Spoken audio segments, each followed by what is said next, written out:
Shalom anak-anak. Shalom anak-anak. Ingat semangat jangan fokus. Shalom. Shalom. Oke, hari ini kita akan belajar. Tapi sebelum kita memulai pembelajaran kita ibadah sebentar. Yang dipimpin oleh Indra dan juga David. Silakan.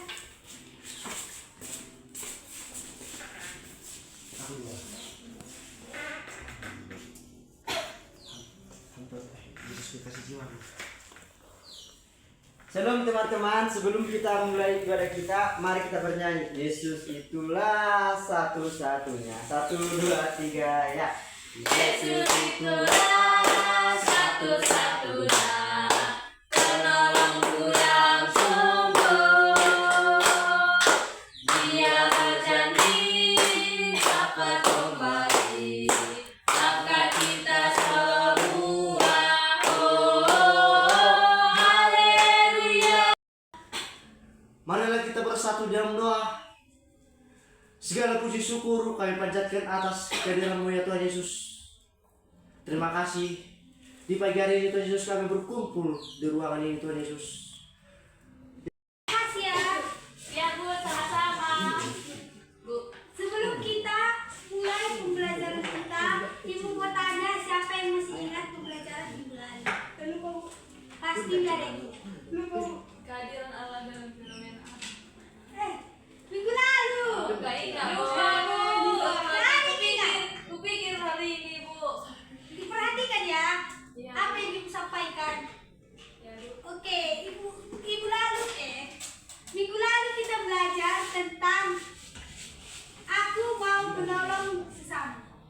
Oh, ingat Iya Bu. Bu, boleh nggak Bu? Nanti di akhir Ibu akan sangkut pautkan karena memang berhubungan materi minggu lalu sama minggu ini. Hampirlah mirip-mirip. Sekarang kita akan belajar tentang kehadiran Allah dalam fenomena alam. Apa? Kehadiran Allah dalam fenomena alam. Ya, sebelum kita memulai pembelajaran kita buka Alkitab terlebih dahulu dari Matius 8 ayat 23 sampai 27. Iya Bu. Sudah? Sudah Bu. Bawa Alkitab semua? Cindra enggak Bu? Ada yang ke bawah? Indra Bu. Mananya ini suara ada bawa Alkitab semua? Bawa Bu. Kita baca ya sama-sama mulai dari judul 1, 2, 3 ya. Angin ribut diredakan. Lalu Yesus naik ke dalam perahu dan murid-muridnya pun mengikutinya. Sekonyong-konyong mengambilnya angin ribut di danau itu, sehingga perahu itu ditimbus. Baca. Mana yang lain? Beda Bu isinya Bu, itu kan Bu edisi pertama, ini edisi kedua Iya, Bu. Bu. Iya, jadi Yang dia. lain juga seperti itu. Iya Bu. Oke. Nah, sebelum kita masuk pembelajaran kita, Ibu mau jelaskan tentang Matius 8 ayat 23 sampai 27 ini. Nah, dari ayat Alkitab ini kita tahu bahwa di sini diceritakan tentang Yesus yang bersama dengan murid-muridnya di dalam perahu yang mengalami ombak dan juga angin kencang. Di situ Yesus tertidur. Ketika murid-muridnya jalan melakukan kegiatan di atas ombak itu, mereka sangat takut, mereka gelisah.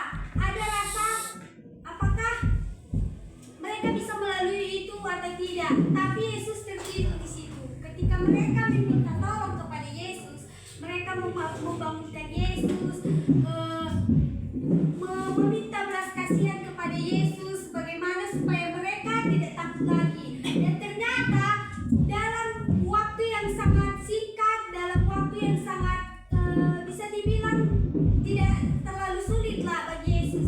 Yesus itu cuman menegur ombak dan juga angin yang ada pada saat itu. Yesus menegur angin, Yesus menegur ombak sehingga ombak itu lega, sehingga ombak itu tidak ada lagi. Dari situ kita belajar bahwa setiap apapun yang kita lakukan, kita perlu yang namanya pertolongan dari Tuhan, perlu yang namanya percaya kepada Tuhan bahwa dengan pertolongan Tuhan kita bisa melalui apapun kesulitan yang ada di kehidupan kita. Nah, Ibu ada pertanyaan. Pertanyaan pertama, pernahkah kalian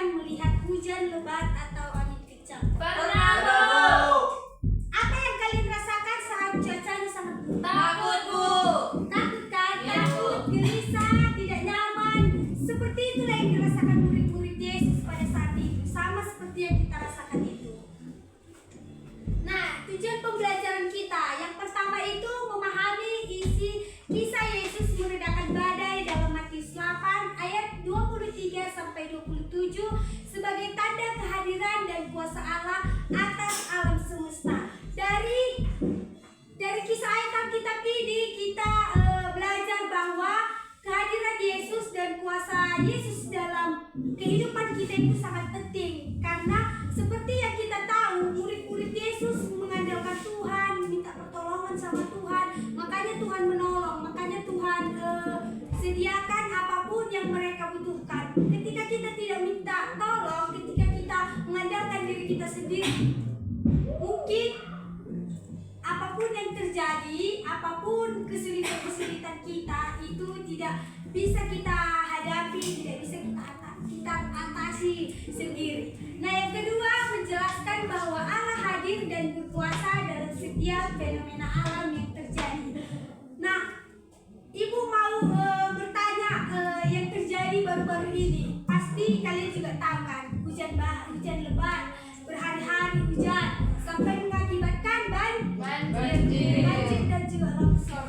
Nah, ketika itu terjadi, itu bukan tanpa sebab, bukan tanpa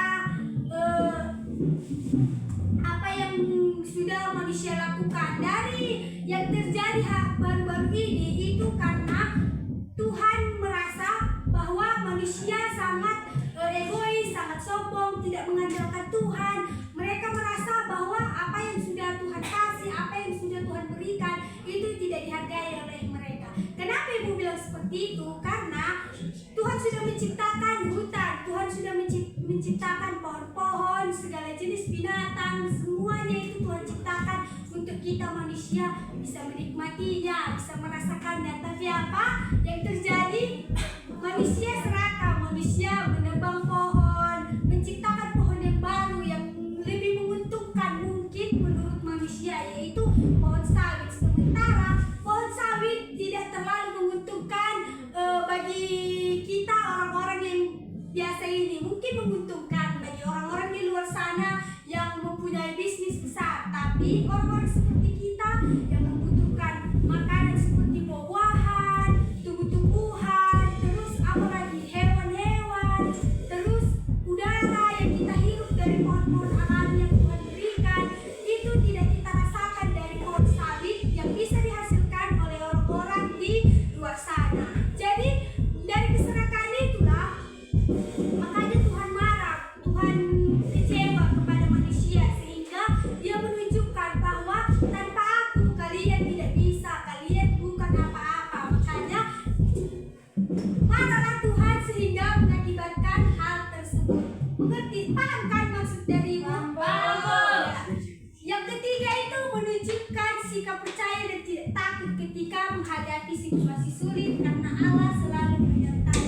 Ketika kita percaya dan juga tidak takut menghadapi segala sesuatu, Tuhan menyertai kita. Seperti murid-murid Tuhan Yesus tadi, mereka percaya bahwa Tuhan bisa menolong, Tuhan bisa membantu mereka walaupun Tuhan tidak ada rasa takut sedikit pun. Tapi ya betul terjadi, Tuhan menolong mereka, Tuhan menjadikan sesuatu yang tidak bisa terjadi menjadi terjadi. Kemudian menerapkan sikap bersyukur dan peduli terhadap alam sebagai ciptaan Allah yang harus dijaga.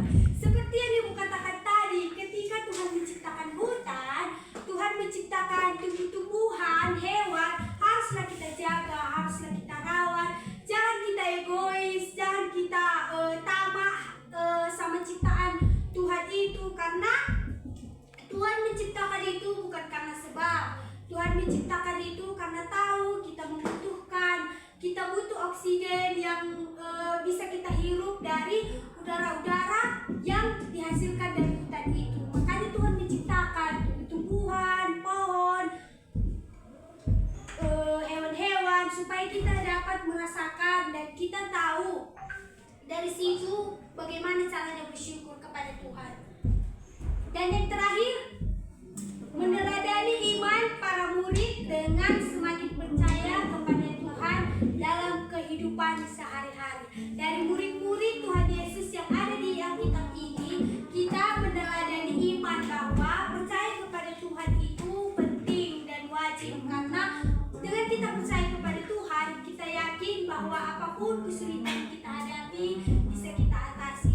kita lalui dengan baik.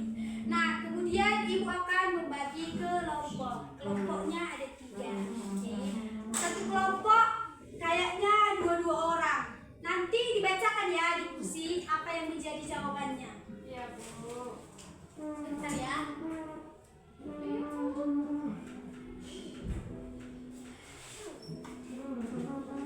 Pertanyaannya itu ada 3. Masing-masing kelompok ada 1 pertanyaan. Dibacakan di kursinya masing-masing. Iya, Bu. Kelompok satunya itu ada si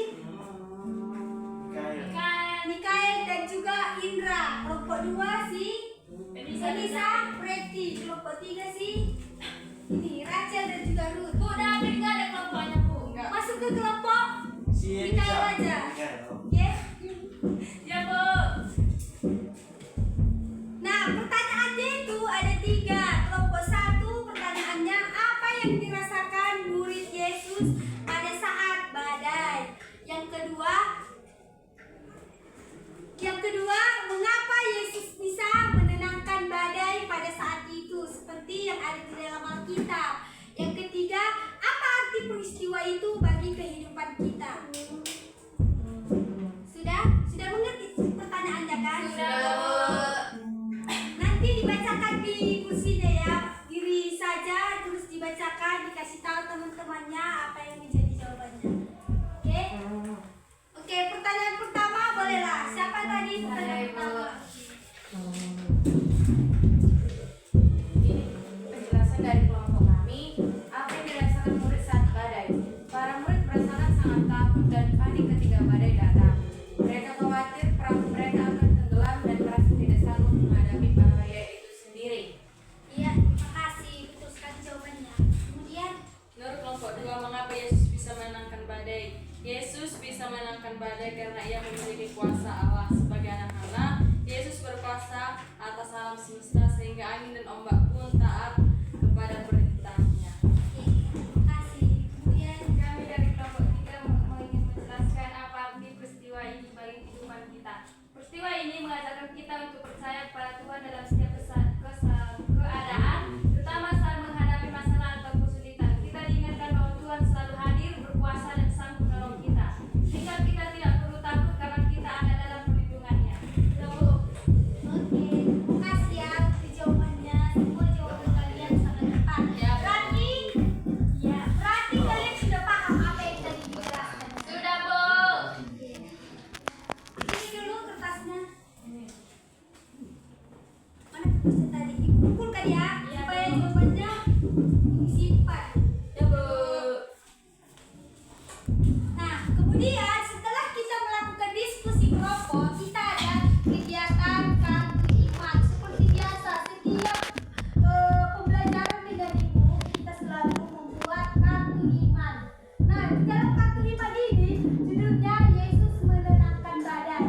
Ibu mau kalian membuat doa bagaimana menyampaikan terima kasih kepada Yesus tentang dari kisah di Alkitab ini. Kalian menuliskan, kalian bacakan di depan bagaimana kalian bisa menjawab yang sudah ibu sampaikan. Bagaimana cara berdoa berterima kasih kepada Tuhan. Dibacakan di depan. Ibu minta 3 orang dari kelas ini. Siapa yang mau pertama, kedua, dan yang ketiga bebas. Aku kasih Aku waktu kedua. kepada kalian. Aku ketiga, Bu. Aku kedua, Bu. Yang pertama, Belajar, Bu. Siap dan siap. oke, silahkan maju ke depan.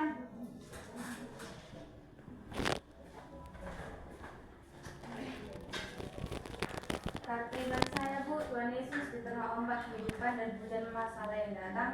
Aku percaya Engkau selalu bersamaku di dalam perahuku seperti salibmu yang menjadi tanda kasih dan kemenangan. Tenangkanlah hatiku dan kuatkan imanku. Aku mau tetap percaya bahwa Engkau berkuasa atas segalanya. Amin. Oke, terima kasih ya, bagus sekali. Kemudian yang kedua,